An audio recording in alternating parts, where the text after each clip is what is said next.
Assalamualaikum warahmatullahi wabarakatuh. Alhamdulillah nahmaduhu wa nasta'inuhu wa nastaghfiruh wa na'udzubika min syururi anfusina wa min sayyiati a'malina may yahdihillahu wa may yudlil fala hadiyalah la haula wala quwwata illa billah amma ba'da. Eh, Pertama-tama marilah kita panjatkan puja dan puji syukur kepada Allah Subhanahu wa taala yang mana dengan karunia dan hidayahnya lah kita bisa bertemu bersua dalam satu kesempatan yang penuh barokah ini, yang penuh ceriaan ini. Eh, tak lupa pula selawat serta salam semoga tetap tercurahkan kepada beliau Nabi Ana wa Habibana, kasih alam Nabi Abu Muhammad SAW yang kita nantikan syafaatnya di yaumil qiyamah. Allahumma amin ya rabbal alamin. Adikku yang saya cintai dan saya banggakan, perkenalkan nama saya Ahmad Rosidi. Saya dalam hal ini mengampu materi tentang tata upacara bendera dan baris berbaris. Anak-anakku yang saya banggakan dan saya cintai, ada beberapa hal yang ingin saya sampaikan. Pertama, berkenaan dengan tujuan daripada baris berbaris dan tata upacara, yakni pertama menumbuhkan jiwa patriotisme. Yang berikutnya adalah menumbuhkan sikap disiplin. Oke, mohon untuk diperhatikan, ini penting sekali karena sesuatu itu harus mengacu pada tujuan agar kita tidak lepas dari arah, ya.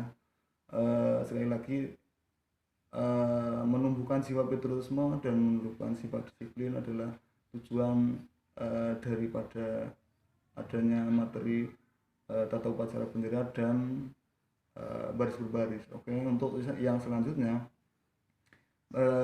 tata upacara bendera yang perlu Anda perhatikan diantaranya adalah pertama,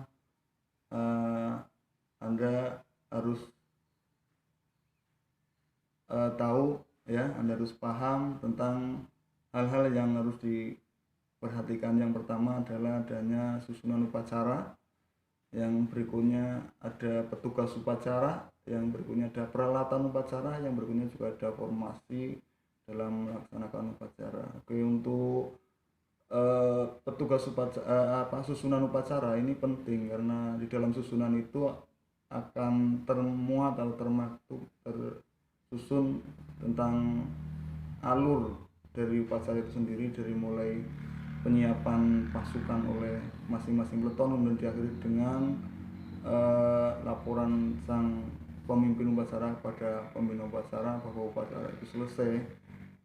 Di situ juga yang namanya susunan itu juga memuat tentang alur, ya, alur dari awal sampai akhir tadi. Yang berikutnya ada juga yang namanya petugas upacara. Petugas upacara ini tak kalah penting dari yang lain-lainnya, yakni Anda harus memperhatikan tentang karakter seorang itu sendiri yang akan menjadikan petugas. Misalkan peleton, karakternya orangnya harus tegas. Yang berikutnya juga pemimpin upacara, suaranya lantang dan tegas, dan seterusnya. Yang berikutnya, setelah adanya petugas upacara, juga harus ada yang namanya peralatan upacara, mulai dari lapangan itu sendiri, kemudian adanya bendera, adanya teks upacara, adanya pengeras suara, itu juga harus dipersiapkan terlebih dahulu. Adapun peralatan dan seterusnya itu juga harus melihat situasi dan kondisi. Kalau memang ada, ya alangkah baiknya. Kalaupun tidak ada, ya nggak apa-apa. Yang berikutnya adalah formasi upacara. Formasi upacara disusun sebagian rupa, ada yang berbentuk angkare atau berbentuk G4. Itu juga tidak baku, tetapi di dalam pelaksananya harus menyesuaikan dengan situasi dan kondisi. Oke, yang selanjutnya untuk materi baris berbaris, sekilas saya ingin sampaikan baris berbaris itu Anda harus mengenal terlebih dahulu tentang yang namanya aba-aba. Yang namanya aba-aba itu ada 3 macam. Pertama adalah aba-aba peringatan, yang berikutnya adalah aba-aba petunjuk dan aba-aba pelaksanaan. Oke, untuk aba-aba peringatan itu contohnya adalah hormat, maju, serong kanan, serong kiri, langkah biasa, istirahat, itu adalah contoh-contoh daripada aba-aba peringatan. Kemudian peringatan itu diakhiri dengan aba-aba pelaksanaan, contohnya adalah gerak, jalan dan seterusnya. Itu adalah contoh dari aba-aba pelaksanaan. Yang berikutnya adalah aba-aba petunjuk. Aba-aba petunjuk itu biasanya diawali dengan kata-kata kepada. Contohnya adalah kepada pembina upacara, kepada inspektur upacara, kepada sang merah putih. Itu adalah aba-aba petunjuk. Oke, ketiga aba-aba ini kalau dirangkai dalam satu kesatuan, contohnya adalah kayak gini: kepada sang merah putih, hormat, gerak. Kepada sang merah putih ini adalah aba-aba petunjuk, hormatnya adalah aba-aba peringatan, geraknya adalah aba-aba pelaksanaan. Nah ini Dada harus paham tentang aba-aba ini. Anda dilarang untuk melakukan hormat sebelum ada aba-aba pelaksanaan. Anda dilarang berjalan sebelum ada aba-aba pelaksanaan dan seterusnya.